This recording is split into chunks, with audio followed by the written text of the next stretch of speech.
Ito, kami po yung pupuli ng pagpasalamat ng kanyang naman Panginoon ay yung pinagtito upang ilig ang salita. Dalangin po namin ng Diyos at kami sa aming pagpalangin. Lord, naman ang aming pagpalaman sa hinaan, karulihan, mula sa kami ng lalo ng pagpasalamat ng aming kapanabalan ng pagpasalamat. Salamat naman sa pagkakataon mo na pinagkalabos namin sa oras na ito. Dalangin ko namin ng Diyos sa samahan at palagi kami sa katulungan ng Panginoon.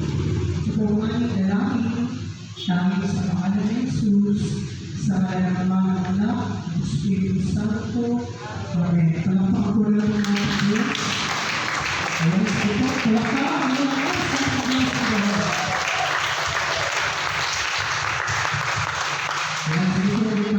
Bible, ating bubuksan ang Ebanghelyo sa Galatiano. Ang mabuting balita ayon kay San Mateo, chapter 18, verse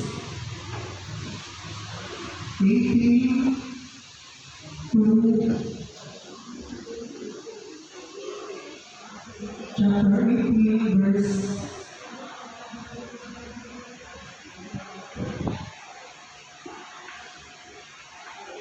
15 to 20. 15 to 20. Kung magkasala sa iyo ang kapatid mo, puntahan mo siya at usapin ang sarili. Kapag nakinig siya sa iyo, ang pagsasama ninyo o kapatid ay papamalawin mo sa dati at matulungan mo siya sa ama. Ngunit kung hindi siya makinig sa iyo, magsawa na ng isa ang dalawa. Matao upang lahat pinag-usapan niyo ay mapatunayan ang dalawang mga saksi. Kung hindi siya makinig sa kanila, sabihin mo ito sa iglesia. At kung hindi naman siya makinig sa iglesia, ituloy mo siya ng mahigpit, ituloy mo siya ng pilong sa publikan. Sinasabi ko sa inyo, ano ang ipagbawal mo sa lupa ay ipagbawal sa langit. At ano ang ipahintulot mo sa lupa ay ipahintulot sa langit. Sinasabi ko sa inyo, kung ang dalawa sa inyo dito sa lupa ay magkaisa sa pagdilihan ng pagbabaw sa inyong panalangin, ipagkaloob ito sa inyong mga sa langit. Sapagkat sa naman may dalawang tatlong nagkatito dahil sa aking pangalan, lalo-lalo kasama niyo. Mga magulang, mga kapatid sa Panginoon, ang mabuting balita ng ating kaligtasan. 15 to 20. Ito palakpak mga ako dito na ako sa station natin Diyos. Ayan, patingin mo muna ating mga kapatid sa video. Kapatid, isang mapagpalang gabi sa iyo. Amen. Kaya, pagbati ang nangiti sa labi. Amen. Sapagkat ang anak niya siya ay labi ng aming dito. Amen po? Ang ating pong pagsasalusalunan ay tinatawag na fraternal correction. Ito po ay isang pagkatama sa tuwing nagkakamali natin kapatid. Amen? Sapagkat ang Ebanghelyo ay sinulat sa Mateo sa mga mananampalataya. Amen? Kaya mga papasin ko rito, nabagin ang simbahan. Amen? Binabagin ang simbahan dito kasi ito nga ay mga mananampalataya. Sinulatan ni Mateo, ang sulat dito pinababot sa mga Hudyo Kristiyano. Yan tinawag ko fraternal correction. Amen? Sino po yung experience dito na nakakita ng kapatid na nagkasal? Amen. Sample, nakita mo yung kapatid mo na may kasama siyang bagong example sa buhay. Example lang po ako. May nakasama siyang isang babae, yung pwede lalaki, subalit alam mo siya may asawa. Amen? Nagpunta ka agad sa niya, para iba sila dalawa, para may something.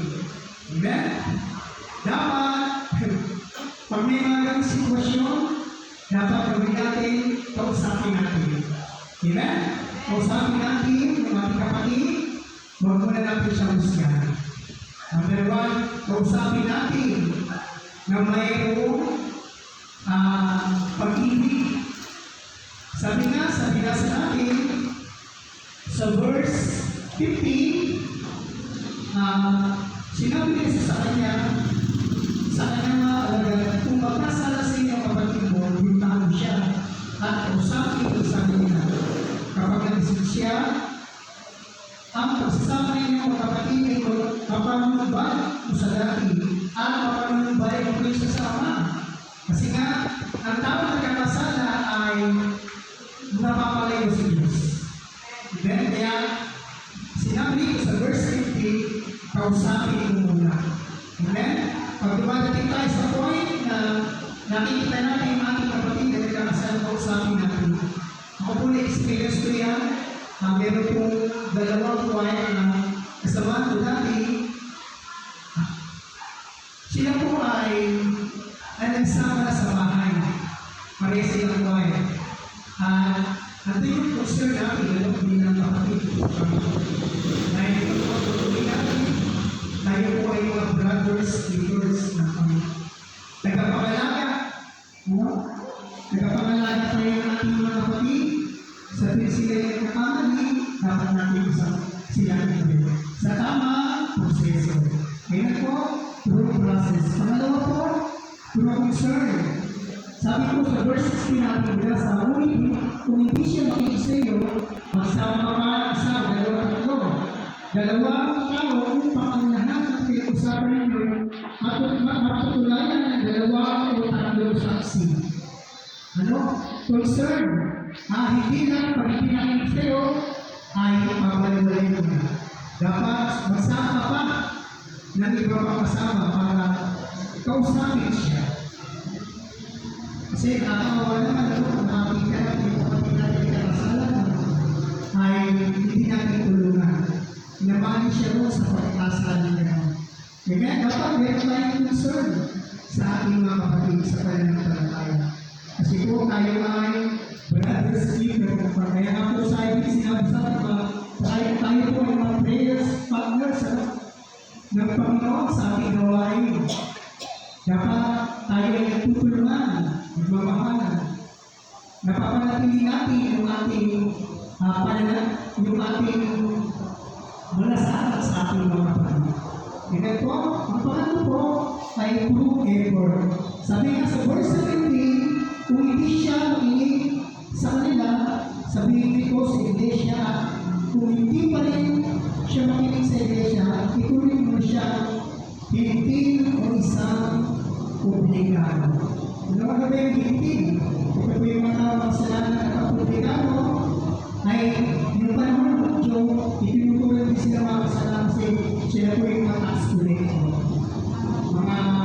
Sila po ay mahinig na buwis. Sabi na rin po, pag hindi pa rin nakinig, doon sa sinama mo, sabihin mo na sa simbahan, sa iglesia. Hindi po ito iglesia, ibang iglesia ito rin. Baka sa ibang iglesia ito rin, sa simbahan ko, ibig sabihin dito, pagkakalit na ito sa isang simbahan.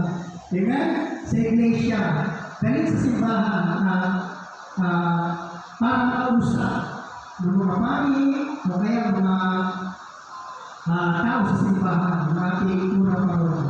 Yan po yung malasakit natin sa ating kapatid. Kaya nga po sa iglesia tinawag na fraternal correction. Itinatama natin yung ating mga kapatid sa sila ay nagkakamali. Amen? Dapat meron tayo concern sa kanila. Sabi nga sa ating first reading, sa Evangelyo sa darating na linggo, ito ang sinabi ng Panginoon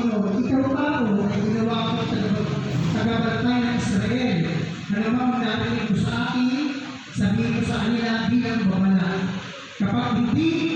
Kapag sinabi ko sa taong masama siya, at siya'y matay, at hindi mo pinabot sa kanya upang magbawang buhay, mamamatay siya sa kanyang kasamaan. Ngunit, pananagutan mo siya ang kanyang kamatayan. Amen? Pananagutan mo, pag nakita mo yung kapatid na nagkakasala, hindi mo siya ituloy. Pero sabi dito sa kasunod, ngunit kapag binalaan mo siya ang masamay, hindi siya nagbago, hindi siya nagbawang buhay, mamamatay siya makasalanan, ngunit wala kang dapat panagutan. Amen? Kasi nasabi mo sa kanya yung tama. Ano? Bilang kapatid ko sa Panginoon, sabi mo sa kanya yung tama. Hindi mo siya inunsinte, hindi mo siya binaliwala. Kaya sa pagkakama natin, huwag natin ilagay na mapahirap ng yung tao. Amen? Huwag na natin ikakasali sila, huwag na natin marites, kaya na sila prito dahil sa iglesia o sa mga kapatiran. Amen? Para andun pa rin yung ating pag-ibig. Sabi nga, kung matauhan yung tao, manunubalik mo siya sa ating ama. Amen? Sabi rin sa second reading, kaya nga, sabi sa second reading, mga kapatid, huwag kayong magkaroon sa buti kayo man, liban sa buti tayo mag-ibigan. Sapagkat ang ibig sa kapwa ay nakakatupad na kautusan. Ang utos dahil huwag kang mga nalunya, huwag kang papatay, huwag kang magnanakaw, huwag kang mag-iimbot, at ang limang utos tulad ng mga ito ay nabubuo sa ganitong pautusan. Ibigin mo ang iyong kapwa gaya ng iyong sarili. Ang umiibig ay hindi gumagawa ng masama at kalimutan. Kaya ang pag-ibig ang kabuuan ng pautusan. Kaya dapat masama man, unbelievers man, o believers, para palatay man hindi, meron tayong concern. Kaya maraming mga krimen na hindi nabibigyan ng solusyon kasi minsan hindi tayo nagiging. Amen? Makialam tayo kung alam natin makakabuti sa tao. Amen? Makakatulong sa amin. Yan po ang tinatawag na fraternal correction. Pagtutuwi sa ating mga kapatid sa kanilang palataya na nakikita natin na nagkakasama. Amen po? Magandang gabi po sa inyo lahat. Ako yung papasalamat muli. Ako'y nanghayo sa inyong lugar. Amen? At ako nga po pala si Brother Lumay, hindi pa po nakakilala sa akin. O si Brother Lumay Gabulia, ang bagong pinag ng isa. Salamat po sa inyo. Pagpalay tayo ng ating dakilang edisyon. Salamat na po natin Diyos. Ayan, patuloy ko po sa aming kasama sa si Brother Mark Romano. Ito po yung mas guwapo sa akin. Ito po ang pitiguray na mga pitiguray. Palagpakan natin ang ating Diyos. Palakpan po natin si Brother Nunoy, mga kapatid. Thank you, Brother Nunoy. Malinaw po ba sa inyo ang sound? Okay naman? O baka parang nabibingi ako? Yeah. Parang siguro na ano ako sa gamot. Parang nabibingi yata ang pandinig ko, mga kapatid. Sa gamot siguro. Now, itutuloy po natin yung paksa po na ibinigay po ni Brother Nunoy, although magkaiba po kami ng team, pero isang gospel lang naman din po ang binasa, mga kapatid. So, itutuloy ko po yung kanyang napasimulan. So, may mga pagkakataon po na nagkakaroon po ng church dispute, yung mga hindi pagkakaunawaan sa mga simbahan, mga kapatid.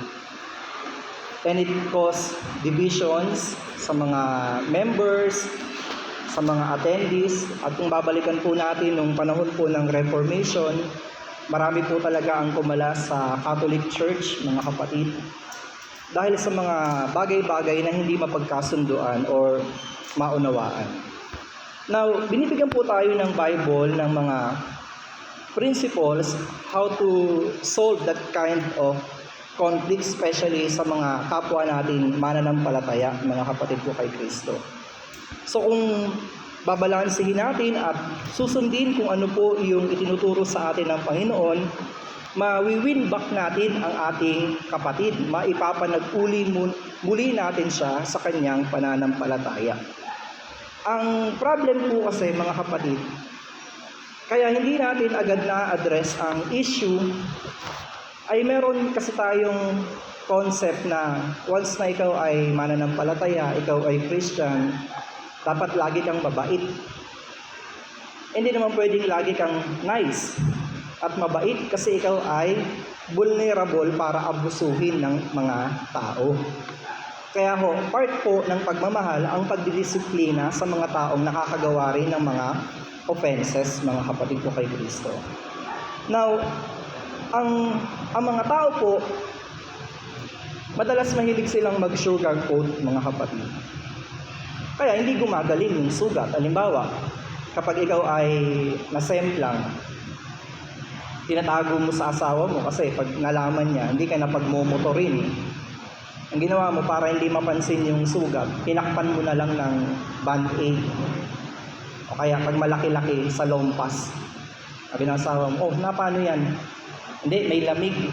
Yung pala may bangas, mga kapatid. So hindi mo na ginamot, hindi mo na inalkoholan, hindi mo nilagyan ng betadine or ng, ano ba yun, penicillin ba yun? Basta yung mga antibacterial na, basta tinakpan mo lang. Ang mangyayari, yun ay pwedeng ma-infect, mga kapatid. Magkaroon ng infeksyon at mas lalong lumala po yung sugat na yun.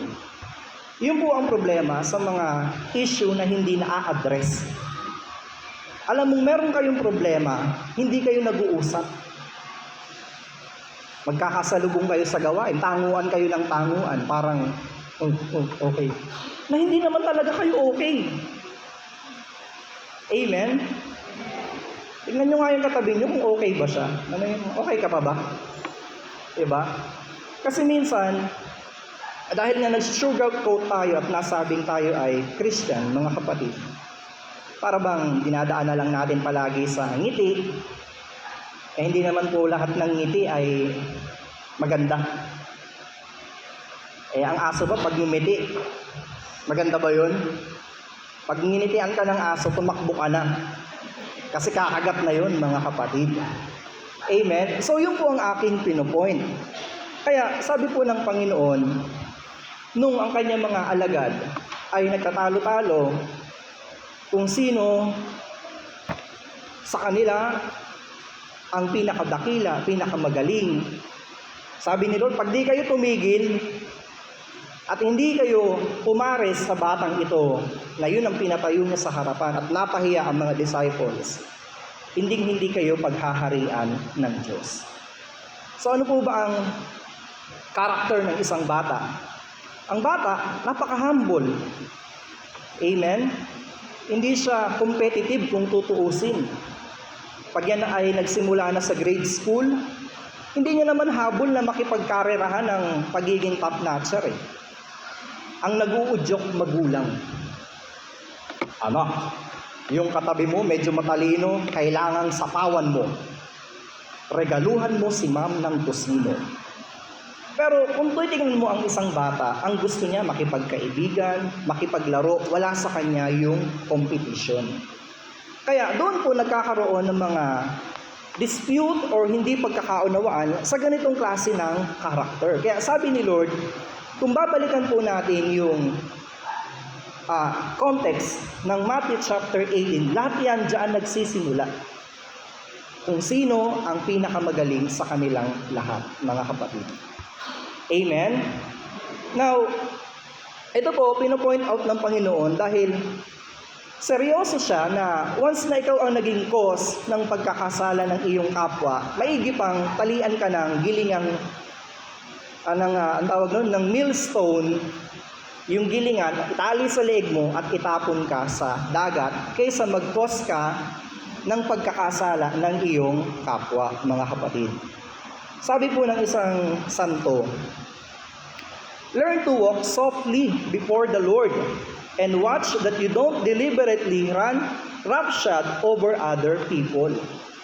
So lumakad ka ng dahan-dahan patungo sa Diyos. At tignan mo, baka kasi sa pagmamadali mo, nakakatalisod ka ng iba. Yun po ang sabi ng saint na ito. Kasi tayo, minsan sa pagmamagaling natin, nakaka-offend tayo ng iba. Amen? Intention mo man or hindi, nakakasakit ka ng damdamin ng ibang tao. Nyari, dahil gustong-gusto mong maparinig yung mala Regine Velasquez mong boses, choir nga kayo, na dapat ay pantay-pantay. Talagang tinataasan mo yung sayo. Na nasapawa na yung iba. Kaya nagtatampo tuloy. Amen? Na kayo ay isang banda, pero dahil malupit ka sa pag-i-scale, na hindi na naririnig yung kumakanta, puro di ba ho? Kaya minsan, mga kapatid ko kay Kristo, it cause dispute, hindi pagkakaunawaan. Kaya ang sabi po ng Panginoon, pag merong tao na na-offend, mga kapatid ko kay Kristo, it is better to talk to him privately. Sabi po sa verse 15. So go to your brother or sister and talk to him privately. Kung meron kayong hindi pagkakaunawaan. Amen? Ang sabi, puntahan mo yung taong naka-offend or na-offend mo at mag-usap kayong dalawa. Bakit mahalaga yung pag-uusap ng private, mga kapatid? Na kayong dalawa lang. Kasi ho, pag nag-usap kayong dalawa lang kayo, mailalabas niya yung kanyang sentimiento na hindi siya nangingimi, na wala kang ibang kasama. Amen? Kasi kapag nagsama ka ng, kunyari, nag-away kayong mag-asawa, sinama mo yung kapatid mo na udyokera, papatawarin mo na sana yung asawa mo, bumulong yung kapatid mo. Ano ka ba naman? Mga ka ba? Papatawarin mo na naman yan. Kaya ikaw, magpapatawad ka na sana. Oo nga, ano. Samantalang, kung kayong dalawa lang yung nag-uusap, happy family na sana kayo. Magkakaayos na sana kayo. Amen? Kaya pangit ho yung agad-agad nagsusumbong na hindi mo muna kinakausap yung taong iyong nakagalit. Amen? Amen po, mga kapatid. Now, ang sabi po ng ating Panginoon dito, ang goal is to restore Him. Ma-restore yung inyong maayos na pagsasama, mga kapatid. No, kaya po, ang issue dito, hindi na kung sino yung nagkamali o sino yung tama. Ang pinaka-issue dito ay kung sino yung unang mag-i-initiate ng pagkakaayos. Kumbaga, sabi ni Lord, tumulad kayo sa bata, pababaan ng kalooban. Diba mga bata? Huwag ka lang makisali. Huwag lang makisali yung matanda. Mag-aaway mamaya. Maya-maya, bati na. Sumali yung mga magulang. Yung mga bata naglalaro na, yung mga magulang nagbabaranggayan pa. Di ba po? Now, ang issue ay kung sino yung unang mag-i-initiate ng pagkakabati or pagkakaayos. Kahit siya yung mali at ikaw yung tama. Pero dahil brother mo siya sa pananampalataya, gusto mong magkabati kayong dalawa. Amen? Kasi alam niyo ho, may mga tao na hindi nila alam na na-offend kanila. Ito i-share ko sa inyo. Alam niyo ho, meron isang kasister tayo na pag dumarating ako sa gawain nila, binabati niya ako. Pag dumating ako, ay, Brother Mark, praise the Lord, ikaw ang dumating, ganun. But, nitong nakaraan, nanibago ako sa kanya. Di niya ako kinikibo. Sabi ko, bakit? What's wrong? Parang ganun. Di syempre ako naman, nakikiramdam ako. So, binati ko siya, hello po, sister. Di ako pinansin. Sabi ko, bakit kaya? Hanggang nagpap ako. After ko mag-talk, inabot ko na yung mission order ko, pinamahan ko na yung remittance, at kinakamusta ko siya ng sir, ko. Hindi na talaga ako kinakausap. Sabi ko, hindi ako mapalagay. Kung baga yung isip ko, naglalaro, napapasel yung isip ko. Sabi ko, bakit? Hindi nasabi ba ako naka-open sa kanya? Ano bang mali? Bakit di niya ako kinakausap? Eh, hindi naman siya ganun dati. Pinapansin niya naman ako dati. Hanggang nag-uwi na. Lumabas na siya ng chapel na hindi niya ako kinakausap. Eh ako, hindi ako sanay ng ganun na. Ano bang ginagawa ka ako? Sabihin mo para hindi ako hanggang pag-uwi. Isipin ko kasi yun. Inausap ko yung isa niyang kamanggagawa.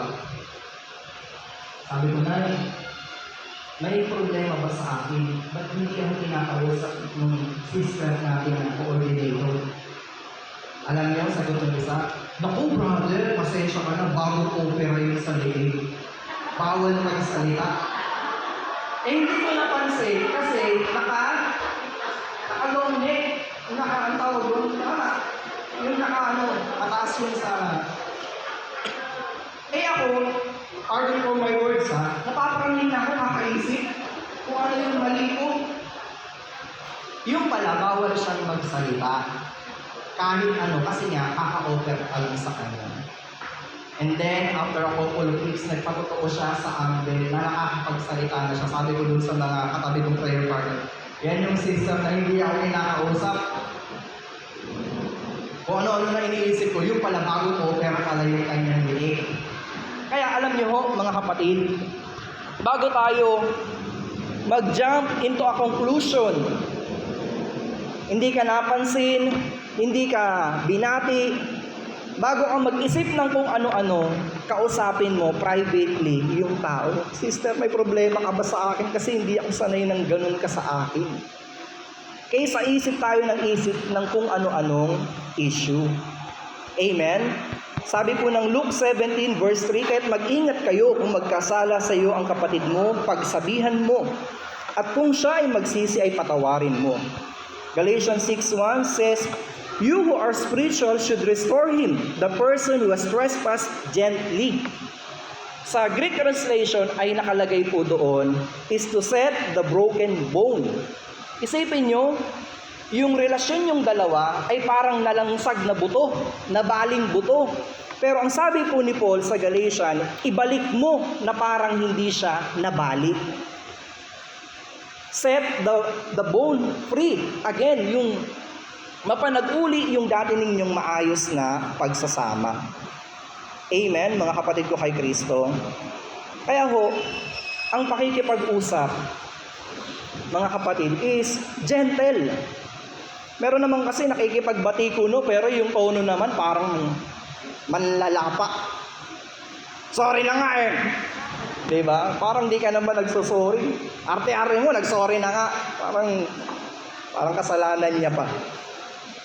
Sabi po ng Proverbs 25, verse 8 to 9, ang nakita mo'y huwag agad dalhin sa hukuman. Baka bandang huli, lumabas ka pang may kasalanan. Kung may alitan kayo ng iyong kapwa, ilihim at lutasin agad at baka lumala. Amen po, mga kapatid. Kaya, yung pagmamaritesan, kunyari may problem, may issue, may problem ka kay person A, kinento mo kay person B, si person B pala galit din sa kanya, hindi po reconciliation ang hinahanap mo, kundi kakampi. Amen po, mga kapatid.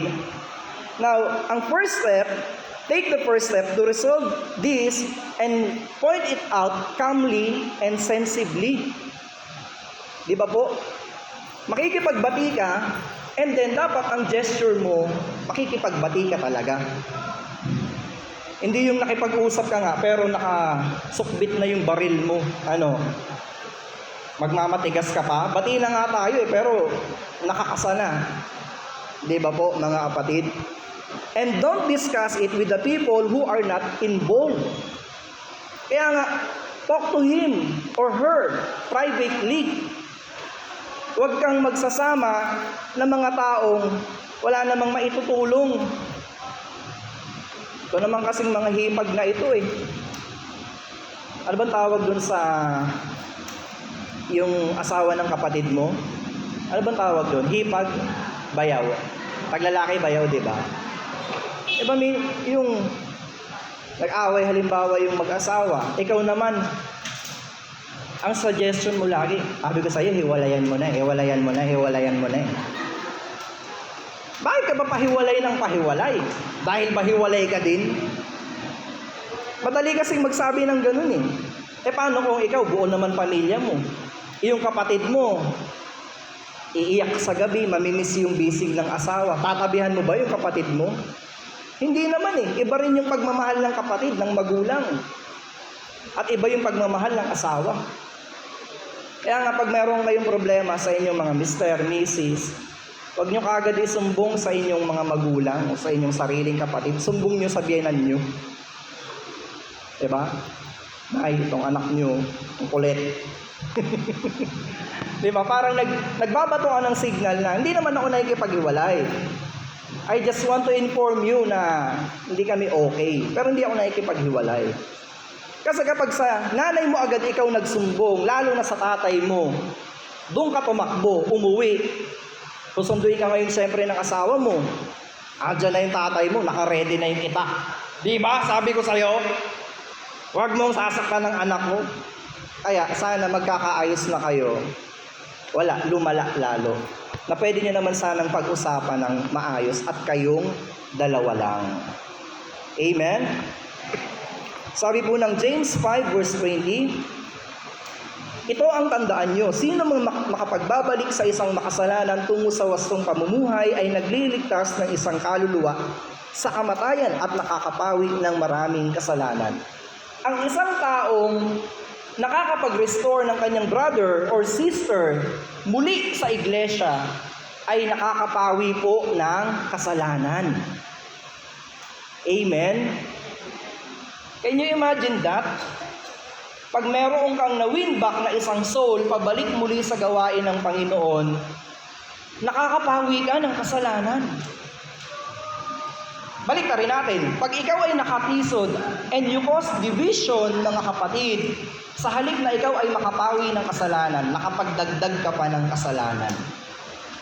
Dahil natisod mo yung kapatid mong iyon.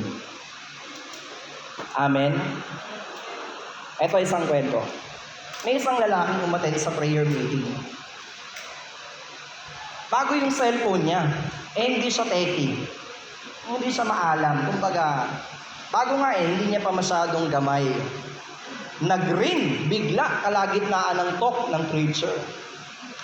Pag-ring, hindi niya ma-silent. Hindi niya alam kung saan pipindutin. Di ba may ganung cellphone, kailangan aalisin mo pa yung lock, tsaka lang siya hihina, mga ganon. Wala na, nataranta na siya. Kakapindot niya sa gilid, lalong lumakas. Alam nyo, yung kongregasyon, nakatingin sa kanya lahat at iba na ang titig, matalim na. Yung nagpopo ay distracted na, iba na rin ang tingin sa kanya. Lahat ng tao doon sa simbahan yun ay matalim ang tingin sa kanya. Dahil lang hindi niya ma-silent yung kanyang cellphone. Alam nyo, itong lalaking ito, umuwi, embarrassed, at sobrang disappointed sa kanyang sarili at sa kanyang naranasan doon sa simbahan yun. At para malimutan niya yung embarrassment na kanyang inabot, siya ay pumunta ng beer house. At umorder siya ng alak para makalimot. Dahil siya ay parang wala sa sarili, pag-abot sa kanya nung yung nagtitimpla ng alak, nabitawan niya pa. Nabasag. Lahat ng nagdi-disco, napatingin sa kanya lahat. Sabi niya, ito na naman. Kanina sa simbahan, ako yung center of attraction. Ngayon, ito na naman. Alam niyo, pagkakita ng waiter na nabitawan niya at nabasag yung kanyang inuming alak, dali-dali lumapit yung waiter. Takot siya ngayon kasi baka bulyawan siya, pagalitan siya. Alam niyo, sabi ng waiter, Sir, nasugaman ba kayo? Akin na po, lilinisin ko po. Dinakot agad yung mga bubo. Inalalayan agad siya. At yung mga taong nagdi-disco, tinawag yung bartender, Sir, Bigyan mo nga uli si boss, sagot na namin kasi yung inumin niya, nalaglag niya nabasag. Sagot na namin, kami na magbabayad. Alam niyo, mula noon, gabi-gabi na siyang nasa beer house. Kasi doon siya nakaramdam ng acceptance. Amen? Yan ang nakakalungkot sa atin mga kapatid. Christian tayo, pero madaling tumatak sa isip natin yung nagawang pagkakamali ng ating kapwa. Amen?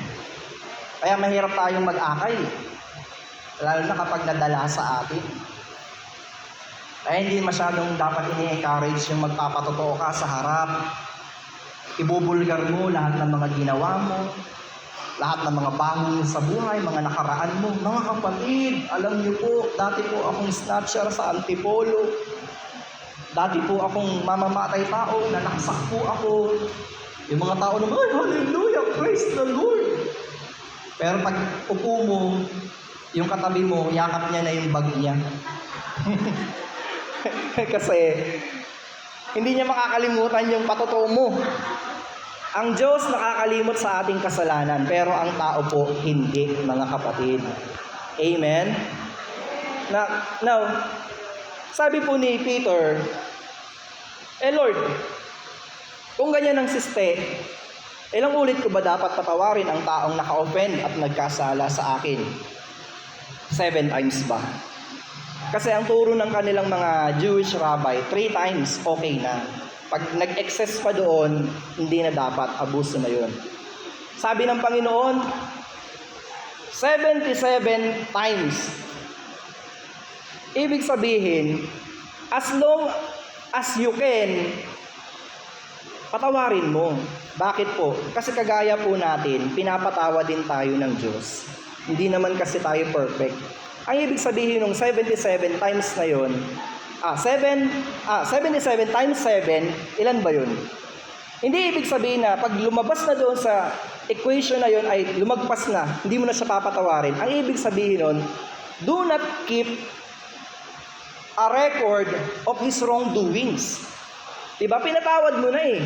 Meron naman nagpatawad pero binabalik-balik pa rin. Diba?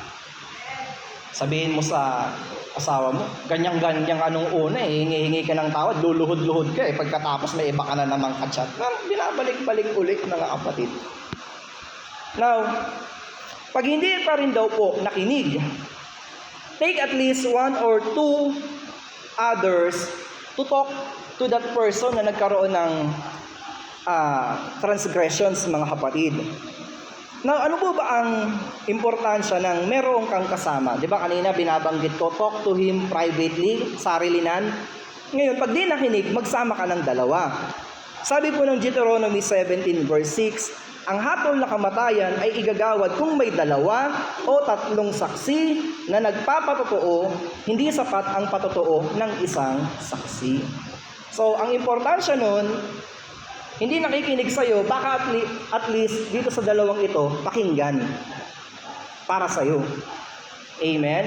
At kung di pa rin sila makinig, at least meron kang witness na, kinausap na namin ng maayos. Ang problema, ayaw talagang makipagkasundo sa akin. Yun po ang purpose nun, mga kapatid. Amen? Now, ang goal mo is to reconcile and not to intimidate him na bakit 3 kayong nandito. Pupunta kayo sa bahay ko tapos 3 kayong susugod, mag-isa lang ako. Ang goal ay hindi para i-intimidate siya, kundi para siya ay kausapin ng maayos. Amen? Kaya kapag magsasama kayo, piliin nyo yung marunong makipag-usap. Yung babalansehin kayo. Huwag kang magsasama ng taong galit ka doon, galit din siya. Diba? Kasi ang magiging dating doon sa kakausapin nyo, nagkampi-kampi pa kayo. Amen? Ang isasama mo, yung taong hindi sa kanya galit. Nyari, sabi mo, tong sister na po, masama talaga ang ugali. Sabi naman ng isa, baka naman pagod lang sa trabaho. Di, syempre, mababalance yung isip mo, oo nga naman, nag-jump into a conclusion agad ako. Pero kapag ang sinama mo ay yung galit din sa kanya, masama talaga ng ugali ng sister na yun. Oo nga! Hindi kayo magkakaayos, mga kapatid. Meron namang mga tao na, hindi sister, baka hindi lang kayo nagkaintindihan. Ay, pareho kayo, magsama kayong dalawa. Kaya wala talagang naaayos, mga kapatid ko kay Kristo. So, talk to him in a gentle manner, not with contempt or anger. Kasi bakit po? Ang mahinahong pakikipag-usap ay nakakapawi ng galit. Amen? Di ba meron kasing mga tao na hindi marunong makipag-usap ng maayos? Hindi sila nakikipag-away, pero yung tono nila, parang mang-aaway. Amen?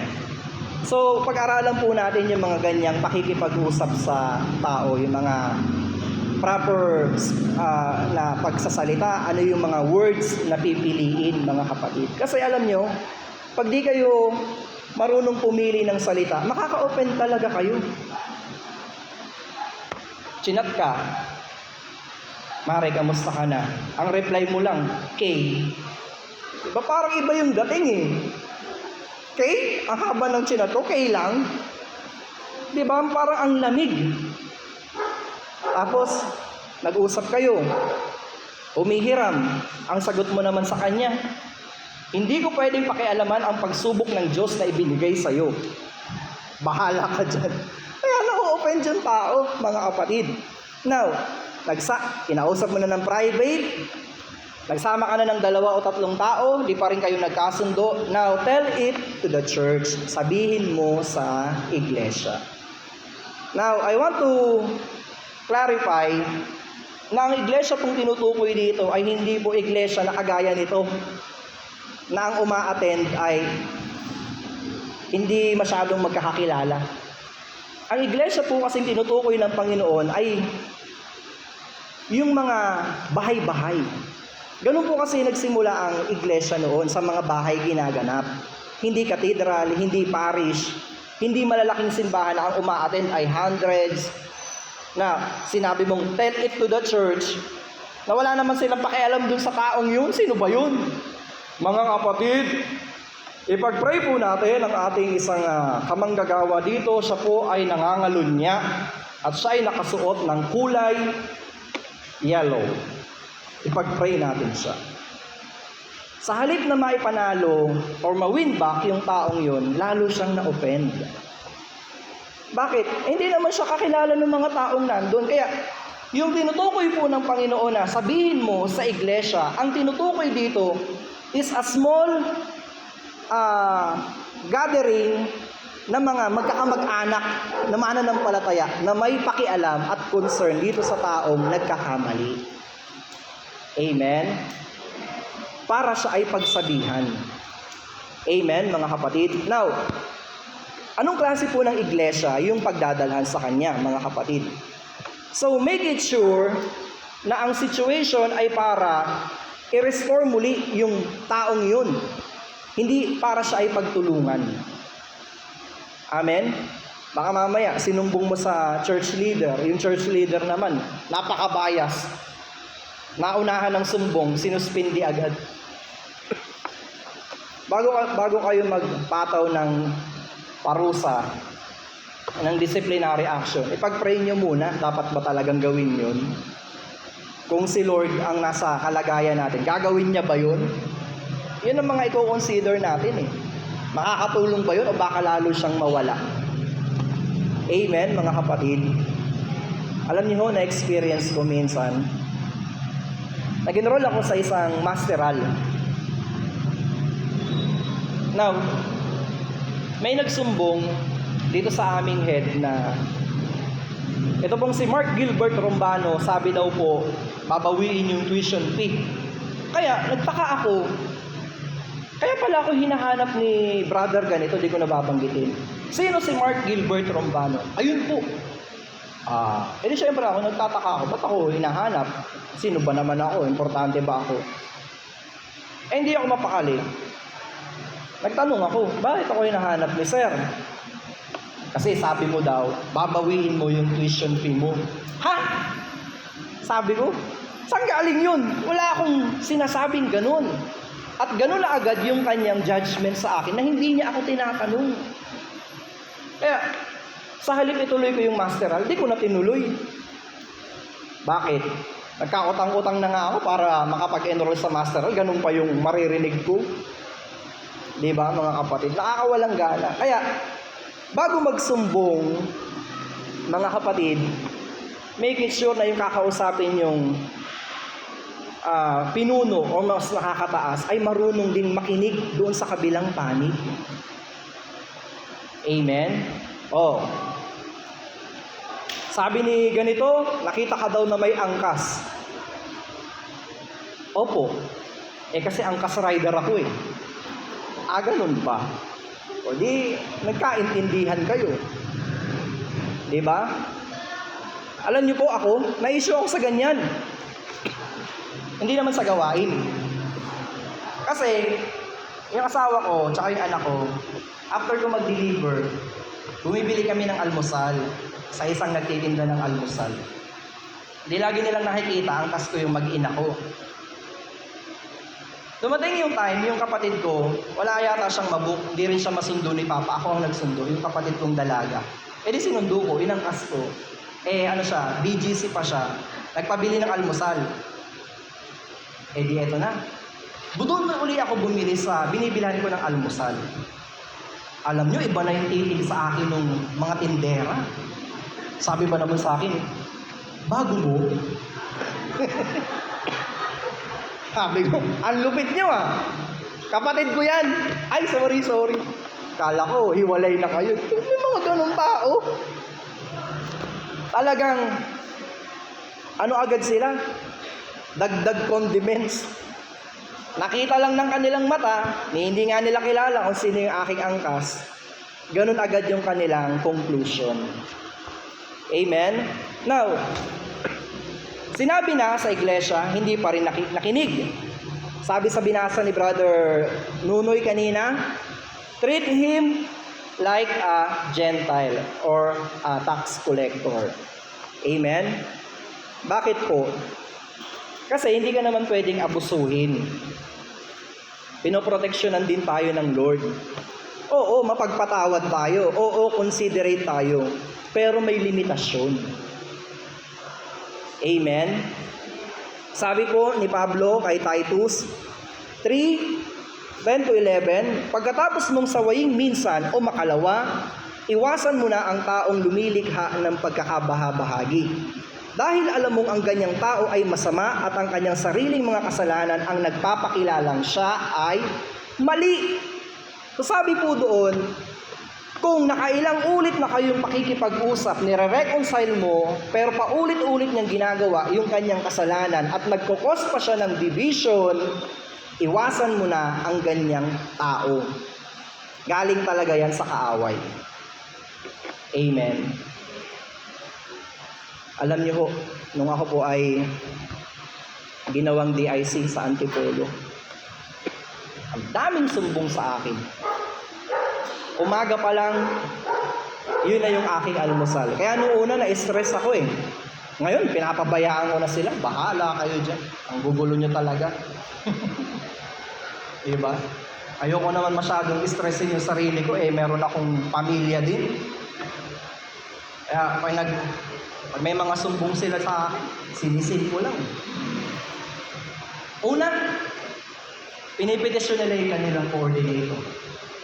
So, hindi namamansin, masama ugali, matakaw, hindi marunong mambati, etc. So, matagal ng coordinator, palitan na. Sige, pinagbigyan. Nagbunutan. Bunutan hindi yung in-appoint. Bunot talaga. Wala sa amin yung, kumbaga, kung sino yung pipiliin. Talagang bunot. Isinama namin yung nagre-reklamo, ilagay yung pangalan, at yung nire-reklamo. Kung mabunot, wala, ganun talaga, nabunot eh. Kinalog-kalog, hinalo-halo. Alam nyo, lahat ng nagreklamo, hindi nabunot.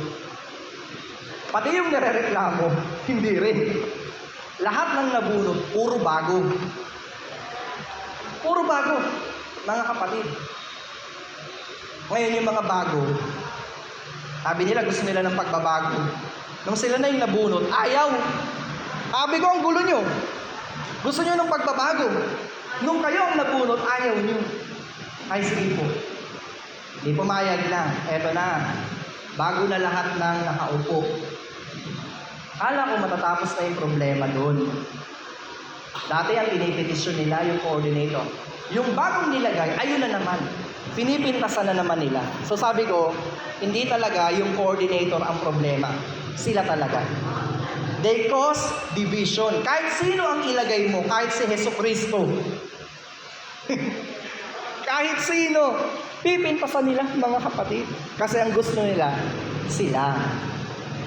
Nung sila naman yung nandoon, hindi naman nila nagawa ng maayos yung mga dapat nilang gawin. At nag-cause din sila ng pagkahawatak-watak and division. Kaya, although, binibigyan tayo ng pagkakataong makipag-ayos, makipagbati, pero ang babala naman ni Paul, pag yung taong yan nakadalawa, tatlo lang pagtatry ninyo na siya ay maibalik, pero ang idinudulot niya ay pagkakabahabahagi, iwasan nyo na ang ganyang tao. Bakit? Wala siyang maidudulot na maganda. Amen? Tingnan nyo nga yung katabi ninyo. Pag siya ba ang kasama nyo, peaceful ka. Diba? Kasi kapag nagkukos ka ng division, hindi yan galing sa Diyos, kapatid. Amen? Dapat, nung dumating ka sa gawain, dumami sila, dumami yung youth, nainganyo yung mga taong maglingkod, kasi okay ka kasama eh. Pero nung dumating ka, okay sila, biglang nagkagulo sila, lumayas ka na dyan. Ikaw ang nagkukos ng division, mga kapatid. At hindi yan maganda. Amen? So tayo po, binibigyan tayo ng Panginoon ng pagkakataong magbati-bati. No? Kung meron mga samaan ng loob, kung hanggat kaya, patawarin. Pero lagi nating tatandaan, kung napagbigyan nyo na at paulit-ulit pa rin ginagawa, now it's up to you, mga kapatid. Or ibigay mo na siya kay Lord. Amen? Hindi ko lang maalala yung verse pero merong isang kapatiran, merong isang mananampalataya na ang sinabi ni Pablo, ibigay kay Satanas ang taong iyan para siya ay maligtas. Bakit? Hayaan mong Diyos ang dumisiplina sa kanya. At kapag Diyos ang nagdisiplina, ayaw magpadisiplina sa atin, binigyan tayo ng authority, si Lord na po ang bahala sa kanya. Amen? Tayo po ay magsitayo sa presensya ng Panginoon. Lord, although meron kaming mga hindi pagkakaunawaan, patuloy naming dalangin, pag-isahin kami ng iyong pag-ibig, pag-isahin ang aming isipan, at pagbuklurin kami ng pagmamahal na nagmumula sa iyo. Kami ay lumalapit na nagsusumamo, Panginoon, at nagpapakumbaba. O Diyos, dalangin namin na kami ay bigyan ng pangunawa na nagmumula sa iyo, Panginoon. Hallelujah.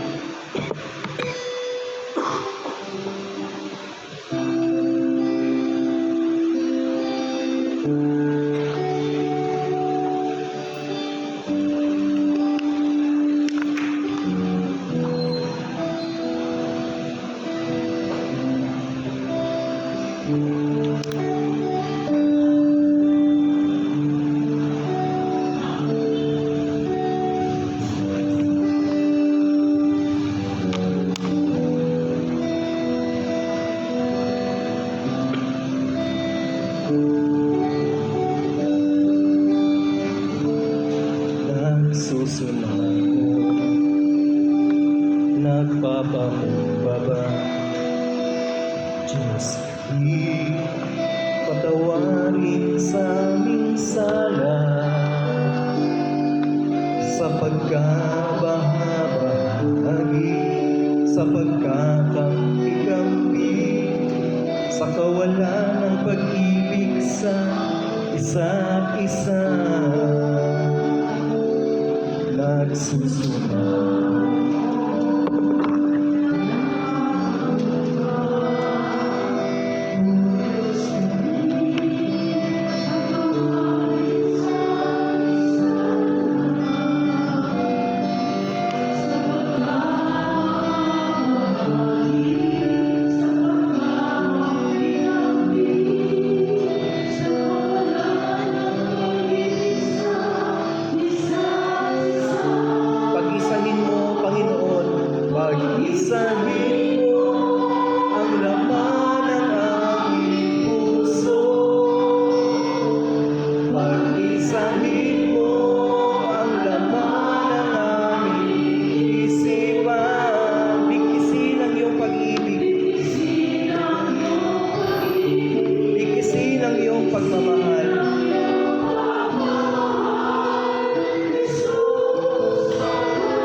mo ang nagpapakumbaba.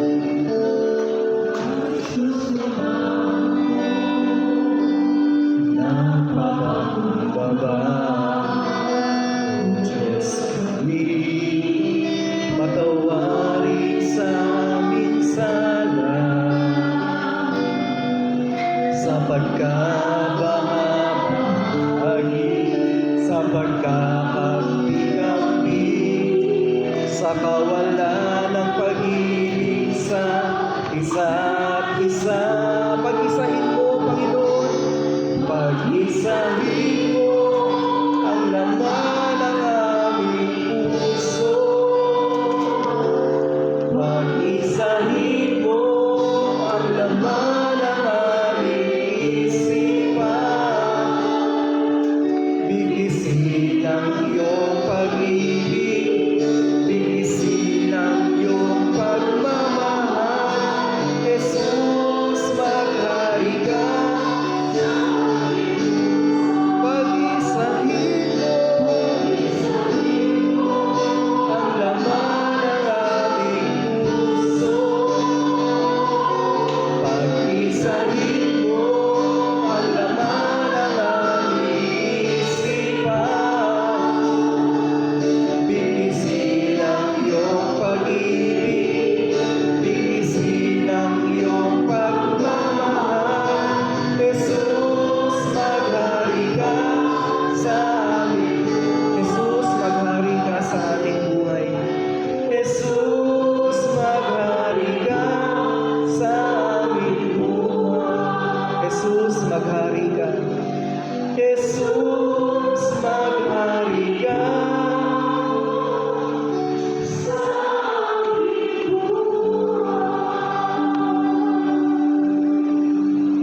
Lord, hindi naman kami perfect, Panginoon, pero alam namin, Lord, na may mga tao rin na abusive pagdating sa aming kabaitan, Panginoon. Kaya binigyan niyo kami ng authority to discipline, to give them a disciplinary action, Lord. At kami man, Lord, ay vulnerable din naman sa pagkakamali. We are also prone to errors, Panginoon. Kaya humihingi rin kami ng guidance, Panginoon, at pagpapatawad kung kami man ang naka-offense sa aming mga kapwa. Ang lagi naming goal, Panginoon, maibalik ang aming kapatid na ito, ma-win back siya, Panginoon. Makapag-reconcile kung nagkaroon kami ng mga samaan ng loob, ay mapanag-uli sa dating pagsasamahan at pagkakaibigan ang bawat isa. Lord, alam niyo po ang laman ng aming mga puso. Kung may mga kinikimkim kaming mga tampo, sama ng loob sa aming kapwa, Panginoon, bigyan niyo kami ng lakas ng loob na magpatawad. Kung kami naman ang nakagawa ng kasalanan, bigyan niyo rin kami ng lakas ng loob na humingi ng tawad, Panginoon. Yamang pinapatawad mo lang din naman kami sa aming mga kasalanan. At dalangin ko, Lord, na sa gabing ito, anuman po ang mga sigalot, anumang mga hindi pagkakaunawaan, hayaan mo na ang iyong salita ang siyang maghilom sa mga puso namin. Hayaan mo na ang iyong pagtutuwid ang siyang makapangyari sa aming mga buhay upang kami ay makapag-move on na, Panginoon, at mas lalong lumago sa aming pananampalataya. Hindi na kami bata, Panginoon, matagal na kami sa gawain, kaya hindi na bagay sa amin ang mga tampu-tampuhan, Panginoon. Patawarin niyo kami sa pag-iisip bata, Panginoon, at bigyan kami ng lakas ng loob na kausapin ang taong aming nakasamaan ng loob. Sa iyo po namin ibinabalik lahat ng papuri at pasasalamat sa ngalan ni Jesus, sa ngalan ng Ama, ng Anak at ng Espiritu Santo. Amen. Give thanks.